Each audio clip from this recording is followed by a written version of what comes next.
What is up? We're glad you are here. This is Let's Get Quirky Live. My name is James Thorne, and I am Chief People Officer here at Quirk. So, what is Let's Get Quirky Live? Well, I have a life motto, and I am always one person away from changing the course of my future. So that means I need to meet as many people as possible, and we've created this live stream to do more of that and have you interact with others and learn so we can grow in business and life.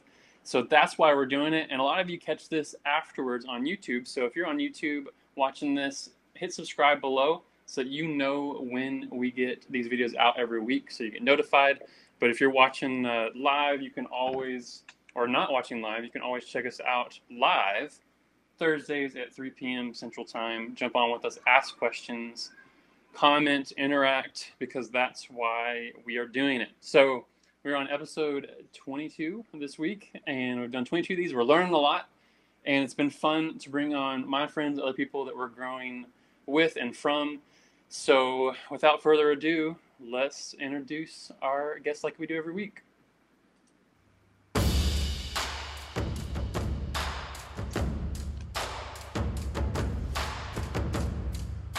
He is an entrepreneur and owner of several Palio's Pizza Cafés. He is heavily involved with his church as a leader and is a true family man. With his wife of over 26 years, they have 3 kids and enjoy traveling together. I myself have had the privilege of going across the world with this guy on many different occasions, and I'm always encouraged by his generous heart. I am proud to introduce my friend, Dave Hall. Hello, James. Hey, Dave. How you doing? Very well, thank you. Good, man. Thanks for joining us. My pleasure. Glad to be here. Cool. And again, guys, if y'all have questions or comments, please drop them in. I'm watching the best I can. Oh, Jeff Edwards is on. Hey. Eric's like, woo! So there you go. We already got people on. Sweet. Hey, Jeff. David already said he's got. It's easy for him to close out the episode because. Anyways, you'll find out later. So, Dave, thanks for jumping on with us. Let's talk more about you first. So tell me about your family, a little bit of background so we understand you more. So I've been married to my awesome wife, Charlotte, for 26 years. I have 3 kids. I got twins that are getting ready to be 22 and a daughter that's getting ready to turn 20 that are all either in school or pursuing their passion. So we live here in Fort Worth, Texas, members of High Ridge Church. We love being a part of our church. I love serving at my church and helping people find the Lord. Awesome. Jeff is commenting away. He said, who cut his hair? That's a valid question.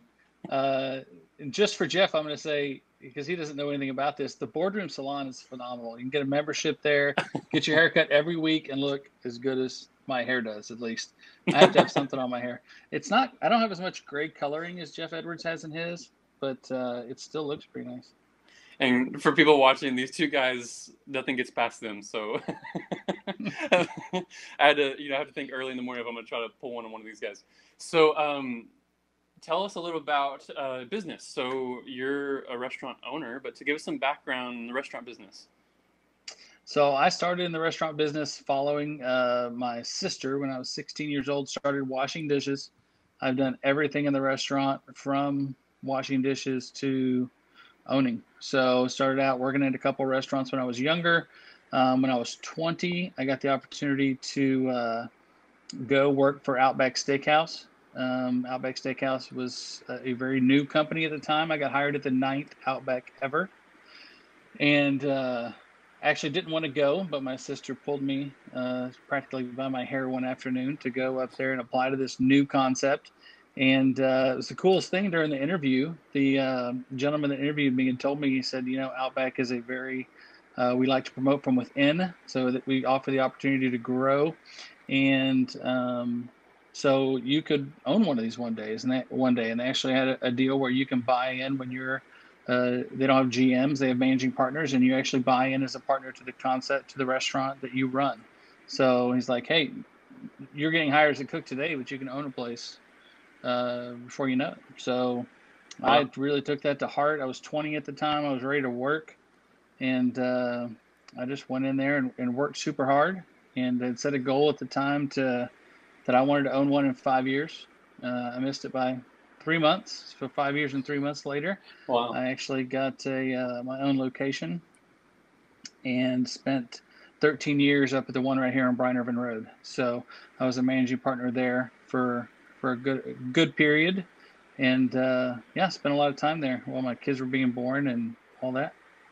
Wow. So that's interesting because you now going in to get that job, were you ever thinking of owning a restaurant like that? I was actually looking for so the restaurant business is kind of like a virus. If you've ever heard of a virus like COVID-19, it'll get in you, and it's very dangerous when it gets a hold of you. I worked for a gentleman named Bob Brown at Steak and Ale when I was 17, and watching him execute, we were the busiest steak and ale in the country, and I ran that salad bar. Anybody older will remember that phenomenal salad bar at Steak and Ale, and the way he just ran that thing like a symphony. There were people everywhere. You're on a 2.5 hour wait. Is the one right across the street from Six Flags that I think is now a Subway, unfortunately. But I just got a hold of me. I loved execute super challenging, busy things. So I started cooking and enjoyed that, and that Yeah. just kind of got into me. So I did look at some other things. I actually went and applied to be a car salesman once, and thank God I didn't get that job because I am not a salesman. Um, and yeah, so at that point in time, I didn't know that I wanted to own my own restaurant, but I had a lot to learn. I knew that. So Yeah. I mean, I knew nothing, so I knew how to cook, and that was it. I learned everything else from Outback. So. No, that's cool though because to me that sounds like a pivotal piece for them to say to already kind of put that in your mind. You know, Mm-hmm. like it's interesting you say that because now look, so many years later. So how long did you work for Outback? I was there for about 18 years. Oh So wow. I cooked for a little while and got into management pretty early. Got into kitchen managing and then eventually moved out front. And that's how I met my wife. Went to Mesquite to learn how to be a front of house manager. I spent 3 weeks there. And while I was there for 3 weeks, I met my wife. So you never know. In the funkiest places, in the smallest windows of your life, you'll meet your forever person. So, and yeah, then I spent a few years doing front of house managing and learning. Um, I know one of the things that we talked about that is super important to me, and especially back then, I didn't know anything. I didn't go to school. I went to school for a Yeah. semester and a half, and I studied not studying. So I didn't like to study. I was pretty smart in high school, but very naturally smart. I didn't have to study. And by golly, if I was going to pay to go to college, I wasn't going to study either. So um, that was short lived and realized I was wasting my money. And so I got out and decided I wanted to work. Yeah. And so worked super hard. And I didn't know anything about the restaurant business, but I knew that I wanted to learn, and so I just tried everything I could. Anything that came up, I was always present. I was always there. I worked a lot, but every new opportunity I could possibly be given, I would take, whether I knew anything about it or not. But I would figure it out. And the whole failure thing comes from uh, I was just never afraid to fail. I realized, hey, Yeah. the reason why I learned so much and where I got to where I was, I believe, was because I messed up so much. So I messed up a lot of stuff, but I only messed it up Yeah. once.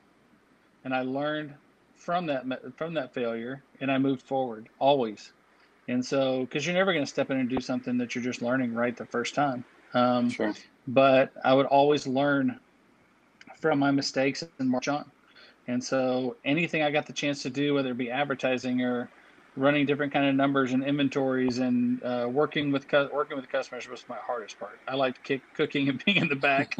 I didn't really like to deal with customers that much. I still don't. Um, but I had to learn it and I had to do it. So I went out. As a matter of fact, the first table. This is so funny. The first table I ever visited Outback in Mesquite. Um, they actually asked me to leave the table and never come back. So that's how I started. And so the managing partner had to come over and be like, listen, he's training. It's his first table. And they were super nice after that. But literally, I don't know what hole I dug myself into. I don't even remember. But I was so bad at it. But at the end, now I'm not. So, Right. you keep plowing and you keep moving and get after it. So. No, I love that about the failure thing. That's true. I think it's hard for a lot of people to accept or know that that's even going off. It's going to happen, and but on the other side of it, we're always learning. So Yeah. yeah, that's I have that's a common powerful. saying That's that I use a lot, and that's failure is fertilizer. You can either use nice. it to grow or you're just standing around in what used to be manure. So it's better to just take the fertilizer you, and grow. you can So stand in it or use it. that's right. That's awesome. Um, okay, so a lot of time at Outback, a lot of things you learned. Obviously, running your own location. Um, then there's a moment where you jump out, right? You're doing something different. So describe what that was like. What your desire or how it got to that point. So I loved Outback. It was a great company. And they gave you a lot of freedom to run your business. But as they got bigger, like I said, when I started, there were 9 stores. By the time I left, there were over 1,000. So it was the fastest growing Wow. casual dining company ever in the Yeah. history of the U.S. or the world. They were worldwide by then. Wow. And so when I started as a managing partner, there was literally the CEO, there was an area director, and there was me. That was the entire management structure of the company, and we were relied upon as owners to run our businesses. And by the time I left, there was a vice president of everything you can imagine, vice president of toilet paper, vice president of this, vice president of that, and it got so thick and muddy. Once you've been free, it's very hard to kind of. You're always executing someone else's plan as opposed to Yeah. executing your own plan, and that's always harder. I want to come up with a plan and execute it, not have it the new flavor of the month that somebody's coming up with that you have to follow. And I never liked that. So the last couple of years, I knew my time was. I had signed one more. You signed 5-year contracts with them, so you're in a 5-year ownership period. I had signed one more contract, and probably a year into it, I was like, my boss that I had had the whole time, my area director, had got promoted, and so he pretty much had left me alone for the previous 11 years of my being a managing partner and kind of let me do my thing. Yeah. And now there's a new guy coming in. And so I was like, okay, help me here. I don't know how this is going to work out. And so I kind of started looking around, and some things happened in the structure of Outback. Anybody knows old Donald Trump's favorite, Mitt Romney, bought Outback and took us private, and we all got bought out of our stock. So I got Interesting. some capital to be able to do something with, and I started looking. And a buddy of mine brought up Palio's. We went and tried it. I had looked at 10 other things that nothing had caught on. And my first bite, I was like, yes, this is what I want to do. I It's love the awesome. layout. I love the fast casual. I like the Yeah. BYOB. And the product was just incredible. So now I had to decide, am I going to leave or not? And I'll always remember this moment. It's one of the most clear moments of my life. And but I've got kids that are at this point in time, they're 8 and 9 years old, Wow. and pretty much my entire adult life, my paycheck has said Outback Steakhouse on it, and that's not an easy decision to make. And so I Yeah. remember being out in the driveway washing the car with the kids, and we'd been praying about the decision as to whether or not we go or what we do. And I remember the Lord just kind of telling me to go in the house, and I went in the house. I went and laid on my bed and just like, Lord, I don't know what to do. I need an answer. And I heard as clear as day, Outback is not your provider. I am. I was like, I walked outside and said, Charlotte, I'm quitting. So, and there we went. She's like, you And didn't hear from God. so, yeah, it was probably the clearest word I've ever received. That's cool. So yeah, we launched out and started doing Palios. There were 3 Palios at the time. I ended up opening 2 at the same time through Wow. some negotiations that went trying to get one lease. I ended up with 2 leases, and we decided to move forward with both, which has truly been a Wow. blessing. Um, and yeah, so we opened them up, both of them, within a month of each other. And then, like 4 months later, the stock market crashed, which was just a phenomenal time to be in Oh business. my And gosh. so that had a whole bunch of challenges with it, but it always helped having both locations. And I know that was God's hand on it, that one store might be struggling, the other store would do well. And it's actually still that way today. It's really funny that when my Mansfield store is peaking, my Fort Worth store is not as well. When my Fort Worth store is really busy, my Mansfield store dips. Wow. And so it's just kind of funny. They provided a lot of balance there. So I never knew that. So what's really cool is so many people will start one, obviously, to figure it out, and like the hardest things going to two, and like how to get to two. It's like, shoot, I just did two at at the that's beginning, right. and Yeah. I just did the hardest thing first, and then it got really easy. Um, wow. So okay, so what does that look like? How long has it been now? So you said market crash. That's like 2008. What are we talking? Yeah. So yeah, 2008 is when I think end of 2007 is when we opened, like November Okay. and December of 2007. Okay. So So yeah. it's And then been shortly after that, this 13. will be our 13th year this year. Wow. Congrats, Yeah. man. For those two. Thank you. So, and then you have another location. We have another location we opened in September of 18 up Okay, in North Fort Worth and Western Center Boulevard. Yeah. cool. So it's been super easy, right? Just owning a business. Oh yeah, Um, for I mean, sure. you've got young cats coming in trying to get jobs, and yeah, Yeah. so easy, right? Yeah, for sure. Yeah. And the first year that my Mansfield store was location was open, I think it was Hold on, like something hold like on. Jeff Edwards. Jeff Edwards says, "I love the 50% off coupons." Jeff's the only one that gets 100% off coupons. That's So it. Yeah, I know that's not true. he doesn't realize he gets his own coupons in the mail. It's not No, only he for him. Jeff Edward gets the 100% additional coupon. That's If you want to right. come in, you have to pay 100% Yeah, I just additional. paid double. Yeah. Okay, Yes, his sorry to cut wife you gets off. the 100% off. He gets the 100% additional, so it all balances out. Okay, So I'm sorry. I'm sorry. that's all right. So yeah, that first year in Mansfield, I think there were 15 pizza places that closed, and about 8 or 9 of them opened and closed the first year, like when that market crashed. So we went through some challenging times. Wow. It was rough. Ended up having to get rid of a manager that was in that store, and I kind of jumped in and took it over. And there were there were days it was just me and a cook there all day. So I put a Wow. lot into it and put a lot of time into it, and worked super hard. Um, but eventually we got her off the ground. So That's cool. So to me, something that we've talked about before and something I really admire, and I'll speak to this in a way too because I get to kind of see it firsthand. We've gotten to travel a lot together over the past few yes, years. We've done some really neat things together through our church, and like we went to Rwanda, and yes. we drilled wells in Africa. I mean, I'll never how forget your dance around the well. That was phenomenal. I was just trying to join in. um, thanks. I should Hey, have I'm brought on clips video and doing it too. pictures. Some guy came and got me, and I couldn't say no. Yeah, you So did. I'm about to say you jumped in there too. Um, so, but you were a part of that in a big way with that project in specifically.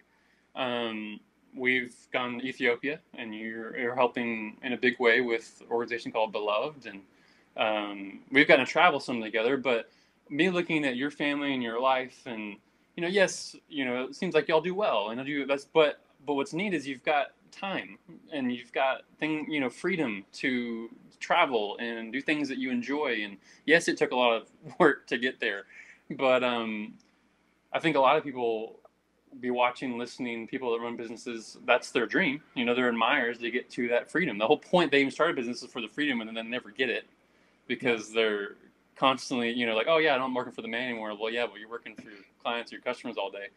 yep. And so I want you to speak to what I would say the working on your business, not in your business, right? There had to have been a shift somewhere once you got to a place. I just want to talk about it a little bit. So what does that mean to you? Gotcha. Yeah. So I was an owner that I'm in my mid 40s. I was at the time. Um, and I'm working with a bunch of 16 to 20-year-olds, and which can have its challenges. So Sure. my fuse had burned down to the smallest bit at about that time. And I always ran my businesses as listen, I've been in the business a long time. So if there's something that needs to be done, can I do it better than my other people? Absolutely. And I always took the attitude that, well, I could let them do it, but then I'll have to go back and redo it anyway. So I'll just do Right. it myself. And I spent a lot of time doing stuff, and um, was spending easily 70 hours a week between the two restaurants and working a lot. And I'd kind Yeah. of reached the point that, like I said, my fuse was done. I was like, I can't have another 16-year-old person call off on a Friday night because they want to go out partying and have it affect my business. I was like, I can't do it anymore. I was just Uh, done. And I was actually talking about getting out. I was looking for other opportunities and looking to sell because I just couldn't do it.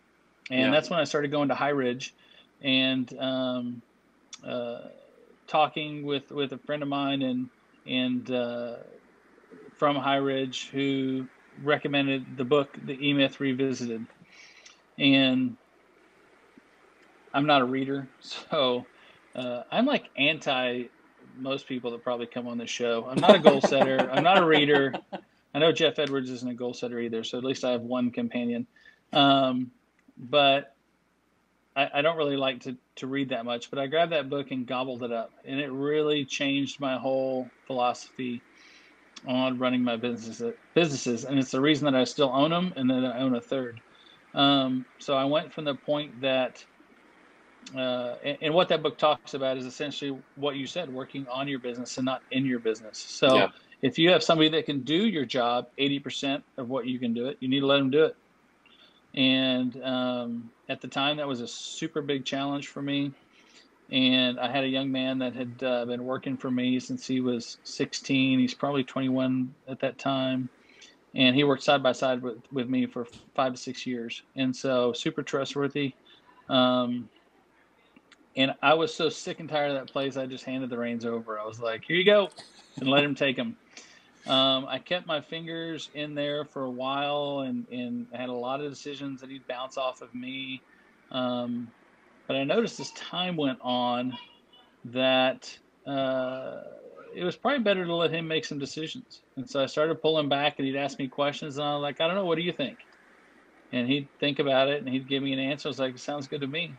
And um, because a lot of times you can give up the day-to-day duties, but you don't give up control. And Mhm. I had to make the choice that I was going to give up control. I remembered back to my Outback days when I was executing my plan that I thought was great for my restaurant. I would hit it out of the ballpark. But if you have something that you're coming down and shoving down my throat that you want me to do, I'm just kind of like, it's not in you. It's not a part of you. It didn't come out of you. So I just realized that the decisions that he came up with, uh, even if I didn't 100% agree with him and think maybe that's not the right thing, I was like, Yeah. you know what? He'll learn from it if it's not. We'll be better That's off in good. the long run. And you have to accept some of that failure that's going to come with it. There's going to be some things that happen along the way that that are okay. You just got to realize that if I was doing it, I'd mess some stuff up too. So, he's going to do it as well. And so it was kind of funny after a couple of years. Um, I had really pulled off. So I still kind of do the administrative things on the businesses. I take care of all the corporations. I do payroll. I do advertising, stuff like that. But I don't do anything day to day in the restaurants anymore. People ask me how often I'm in my restaurants, and sometimes just because I feel guilty, maybe I fib a little bit, but I'm probably in there every month or 2 months. I pop my face in Wow. there, and that's it. I don't want to be the face of the restaurant. I want Taylor to be the face of the restaurant. I want people to look to Taylor, not to me. Yeah. So I have certain metrics that I look at, and if I'm happy with those metrics, then I march on. But what I was talking about was, um, him bouncing decisions off me, and it's funny. He had this idea to put. We don't sell a whole lot of desserts, and he's like, I think we'd sell more desserts if we put we would take a whole cheesecake and put a slice on a plate and wrap the slice on the plate and put that in a display window. And he's like, I think we'd sell a lot more if we put the whole cheesecake up there. And I'm like, well, Taylor, we don't sell enough. It's going to spoil. We don't move them fast enough. So I just don't think that would work. I think they'd get dried out. It wouldn't be a good quality. He's like, okay. And a couple months later, he brought it up again, and I'm like, yeah, I just don't see that working. And so all of a sudden, like 4 or 5 months later, I get a text from him, and it's some reports, and it's a report on dessert sales from 4 months ago, and it's a report on dessert sales from the last 2 months. And he's like, hey, I hope you're not mad at me, but I really believe in this idea, and I wanted to do it. Here's what our sales were. Here's what our sales are now, putting a whole cheesecake up there. And he doubled dessert sales by that one decision. Wow. And I'm like, okay, that's even more reason why I shouldn't be there, So, I need to stop talking. yeah. And it helps hammer that point of, Yeah. if you're going to let somebody do that, you got to let them do it. You can't let them do it and keep your thumb on them. So now I'm just I do big level thinking and big level directions, and we set some things that we want to work on each year. And if I see little things here or there from the metrics that I look at, then we'll talk about those things. Other than that, he runs the show. So Wow. Yeah. And it's interesting you brought back that fear or the failure part because, yes, you learn yourself, right, to not deal or to have failure so that you can move forward. But then it's like, great.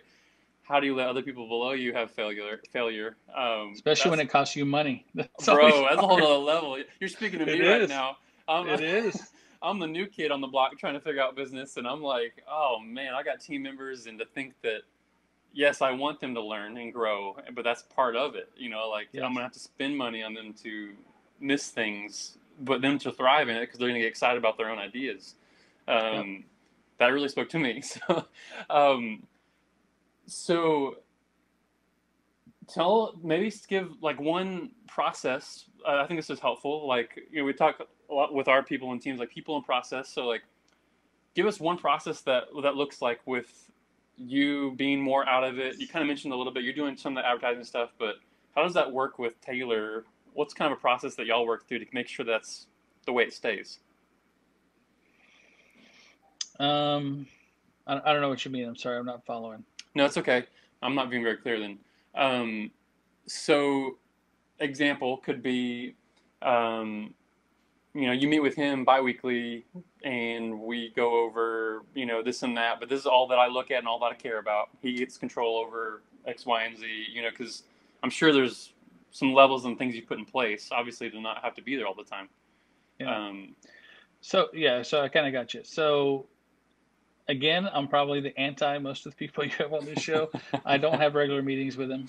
I just have felt like when I let him go and I yeah, let him, he needs to be deciding what we're working on in the restaurant, not me.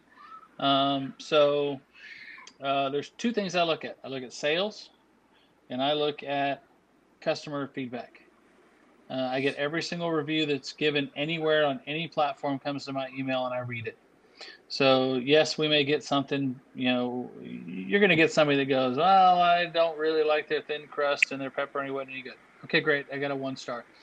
You're going to get those every once in a while. sure, But I'm opinions. watching an overall trends that we're going to get 4s and 5s. If I start seeing, 3 3s in a week, then I start going, what's going on? 3s aren't acceptable for us. And so I try to read into the root of what's going on there. If I see a 1 that's like, hey, I was in there and the employees were very distracted and and those kind of things, then those are kind of things and times that we talk and say, hey, what's going on here? Is there a certain manager that's not maintaining control of his staff or Right. something of that sort? But I really don't want to and choose not to control his daily activities. So I really let him lead himself. We'll set 2 big goals. Like last year, our major goal was getting orders right. Who goes to get food and doesn't get their side of ranch? And we were struggling with that. And so we set that. That's something that I set that I saw in the restaurant. And then I wanted to simplify pickup orders. And so we set that up. But I let him execute it. And then, looking at just simply like how many things do we comp because we, forgot a salad in a delivery or something like that. We can easily Right. track and maintain and watch. Um, but overall, he's the one driving it day to day. So That's cool. I think what I like about this, because I know you're kind of speaking poorly to your own side of like not doing goals or whatever, but I think what the positive side of that is like you've gotten to the point where you're just fully let and trust. Like obviously mm-hmm. I have totally learned even the past couple of years, trust is definitely the currency in business. Like I'm building trust with clients, I'm building trust with my team. Um, you've been able to trust him, finding someone that you can obviously replicate yourself, and not everyone's that best fit, but I think that's what's cool about it, is because you're able to just do that and know that, yes, I'm going to lose money sometimes, and I'm going to miss out on some things that I could have made better calls on or whatever, but you're growing people that way, which I think is awesome. Yeah, yeah. They have to experience the same failure I did in order for them to grow. So if they don't make decisions, if all they're doing is executing my decisions, then I'm always in the process, and I don't want to be in the process anymore. So um, that gives me the benefit that like you're talking about, people own businesses because they want freedom.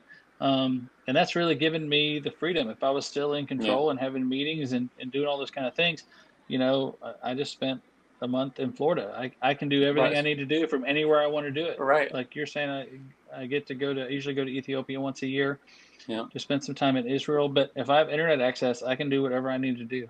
I have video cameras in the restaurants. I can always pop in and watch when I choose to.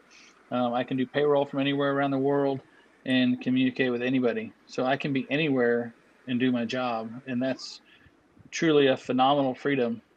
I have a friend, as I start thinking about my entrepreneurial mind goes, and I think about new ideas. I have one friend who's always hammering me like, "What are you doing? Why do you want to do that? Just keep doing what you're doing, and don't worry about those kind of things." So I try to complicate my life sometimes, and he tends to steer me straight and keep me I'll on bring it my back down, yeah. life of freedom. So No, that's awesome. Actually, to that point, which I think is awesome, which made me think even more about this episode, was when I was reaching out to you to schedule the episode. You're like, "Yeah, man, let's get this date," and I'm like, "Oh, okay." He's like, "Yeah, I'm about to be gone for a month vacation." It's like, it's like, all right, cool. That's awesome. And I'm thinking, man, I want to do that. Like, I want to be gone for a month on vacation. But I think, looking back, and people that get to hear this whole episode, obviously, ton of work put in. I mean, you had to. There's part of it. I feel like, yes, I had to give my time to figure out what this looks like, figure out what I'm doing in business. Um, Obviously, maybe there's ways I can learn things faster in some areas based off some growth and learning from people like you. But I think that's what everyone strives for. They're like stepping out and they're like, man, I want the freedom to do things with my family. And a lot of people yeah, never experience it, and they end up working to their death, and that was always their dream. Um, so actually, we'll talk about the book here again in a second, because I know that's something you brought up. But when you read that book, I'm just curious. So you were mentioning how you just gobbled it up. You started. Was it something that you felt like you were applying, or was it just like a mindset shift that you're like? Because for me, I'm probably more of a systems guy, right? So I'm going to be like, okay, here's the steps that I'm going to take, right? And I'm yeah. curious if it was like more of just a mindset change. It's like, okay, I'm just going to do this and jump in. What did that look like for you? It was really a mindset change for me. It was just a decision. I had really reached the point that I hated being there. I didn't want to be there. I didn't want to walk in the door. Right. My stomach would turn every time I walked in the door. Probably for Oh, like 2 years. If I wow. walked in the door of one of our restaurants, I'd be like, you want to throw up a little bit. Um, and I think that distaste was put there for a reason, because I didn't need to be there, but I knew I would be there. I would Yeah, yeah. wander in there and poke my head around, and there were a lot of times, and there were a lot of, as I pulled out, there would be things that I was like our scheduling app. I would get notifications of somebody wanting the day off, and so I would just pop on there and approve their day off. And then after a couple months, I got my hand slapped, and Taylor's like, "Hey, would you stop doing that? Because there's I didn't want this person to have the day off for this or whatever that I didn't know about."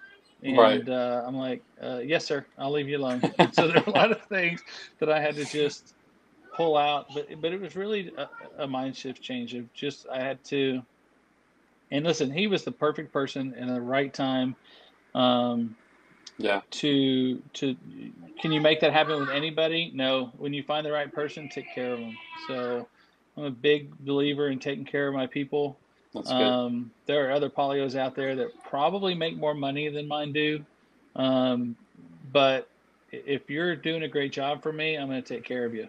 That's good. And a prime example is um, Taylor's getting ready to leave in a week for his sabbatical, so he's getting a month off. He's been That's doing this a awesome. long time, and he's worked super hard, and so he's taken the month of August off to refresh and replenish, and uh, so having that right person is huge, and when you find the right person, really showing your appreciation. I always try to appreciate my employees and bless them when I can, um, and pay them well. So keep them around. Worst thing in the world is turnover. So No, that's incredible. One,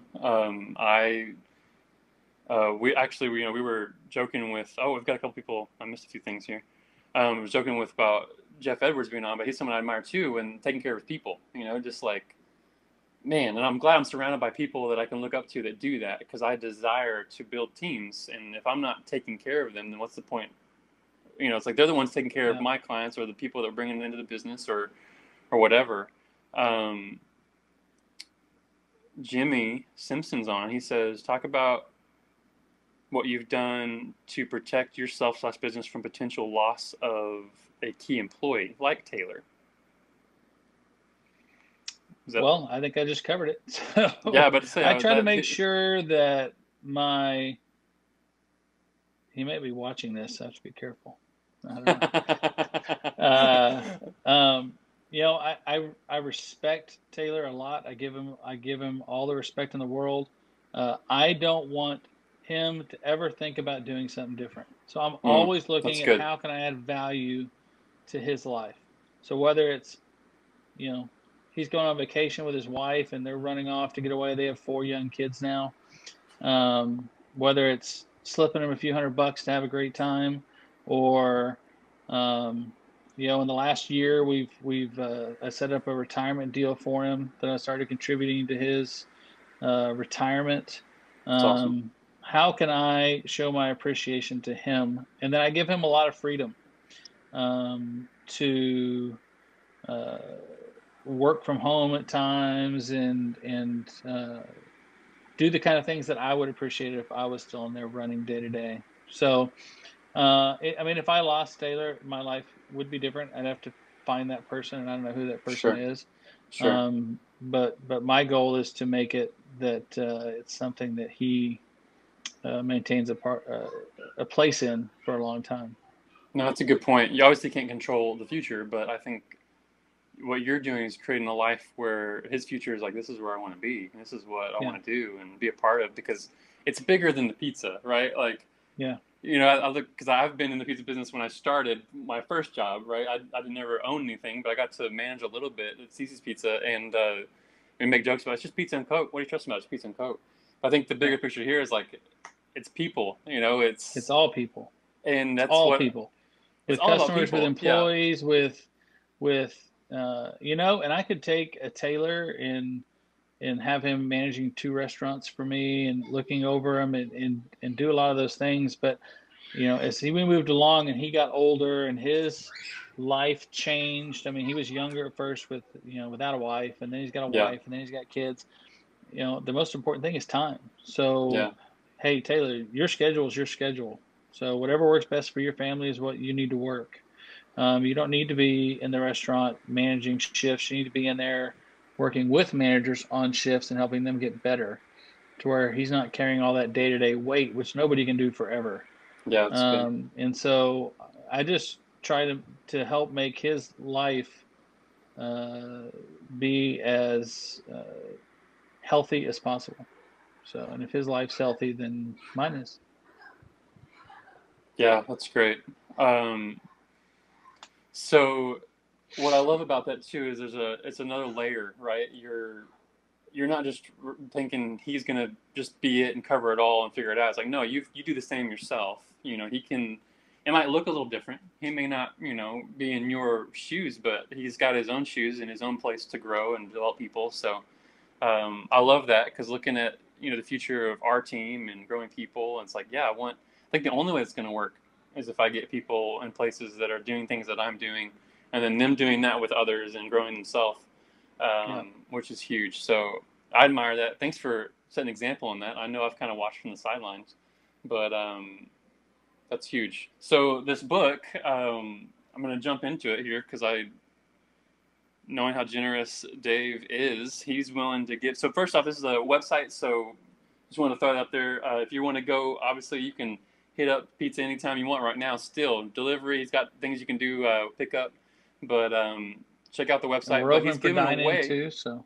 You are dining in, yes. I just know a lot of people are scared right now, so like, there is more options. But he's given away the E-Myth book to the first 5 people that want to jump on and get the book. Even if you catch this later and you haven't seen 5 comments, I've read it myself. I need to go read it again now, hearing a perspective from him. But if you want this book, say, give me the book. That's all you got to put. Give me the book, and we'll make sure to get that to you, first 5 people. So Dave, thanks for giving that away. There we go. So what anything you want to leave us with? Any last thoughts? You know, I think we've covered a lot of it. I think the people part is super important. Work hard, put the right people in the right places, and trust your people, and accept their failures just like you accept your own. And they'll become super strong, and you'll find over time that you see them thinking the same way that you think. And then that ends up giving you the freedom to, my passion is I love serving at High Ridge. I love big in the first impressions team. I love to give my time up there and to help serve in something that produces meaningful, forever results past this life. And so that's a huge blessing for me of where I'm at, that I have the ability to do that, to participate in whatever I want to participate in, and to be kind of knee deep in that, and be just toe deep in my business. And that's awesome. So yeah, that's really cool. Well, I think we can all learn from you. A lot of people. Oh, yep. You're giving away a couple books, bro. I'll hit you up after. Man, thanks again for jumping on. I do admire what you're doing, and I love to learn and grow. So I think we could all pull things, and when it has to do with our team and our people, and setting it up a way that we can be not just successful for our own families, but successful for other families, and setting up a way where we're not having to pour our energy every day to day into that business, and actually enjoy some of the life that you've worked so hard for. So thanks for joining us. I really appreciate it. Hey, my pleasure. It's great to be here and do this. It was fun. Cool. All right, well, let's make it even more fun and close it out with a dance. Are you ready? Oh, God help me. Yes. All right, here we go. There we go. Oh, I'm not on the screen.